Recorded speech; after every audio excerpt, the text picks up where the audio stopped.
ഇൻഡോറിലെ പ്രസിദ്ധമായ ഖജ്റാന ഗണേശ ക്ഷേത്രത്തിലെ പൂജാരി പുനീത് ഭട്ടിനെതിരെ ഉയർന്ന സ്ത്രീധന പീഡന കേസിൽ വിവാദം കടുക്കുന്നു. ക്രിമിനൽ കേസ് പ്രതിയായ പുനീത് ഭട്ടിനെ പൂജാരി സ്ഥാനത്ത് നിന്ന് അടിയന്തരമായി നീക്കണമെന്ന ആവശ്യവുമായി ഭാര്യ ഇന്ദിര ഭട്ട് ജില്ലാ ഭരണകൂടത്തെ സമീപിച്ചു. സ്ഥാനത്തിന്റെ സ്വാധീനം ഉപയോഗിച്ച് പുനീത് കേസന്വേഷണം അട്ടിമറിക്കാൻ സാധ്യതയുണ്ടെന്ന് ചൂണ്ടിക്കാട്ടിയാണ് ഭാര്യ ജില്ലാ കളക്ടർക്ക് പരാതി നൽകിയത്.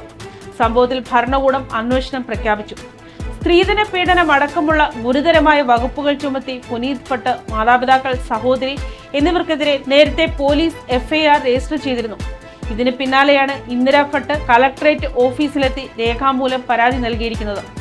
ക്രിമിനൽ ആരോപണങ്ങൾ നേരിടുന്ന ഒരാൾ ക്ഷേത്ര പൂജാരിയെ പോലൊരു ഉന്നത പദവിയിൽ തുടരുന്നത് ധാർമ്മികമല്ലെന്നും ഇത് ക്ഷേത്ര നിയമങ്ങൾക്ക് വിരുദ്ധമാണെന്നുമാണ് പരാതിയിലെ പ്രധാന വാദം.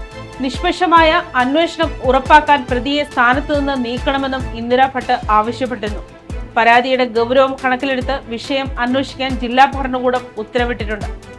അഡീഷണൽ കളക്ടർ റോഷൻ റോയുടെ നേതൃത്വത്തിലാണ് അന്വേഷണം പുരോഗമിക്കുന്നത്. അന്വേഷണ റിപ്പോർട്ട് ലഭിച്ച ശേഷം തുടർ നടപടികൾ സ്വീകരിക്കുമെന്ന് അദ്ദേഹം വ്യക്തമാക്കി.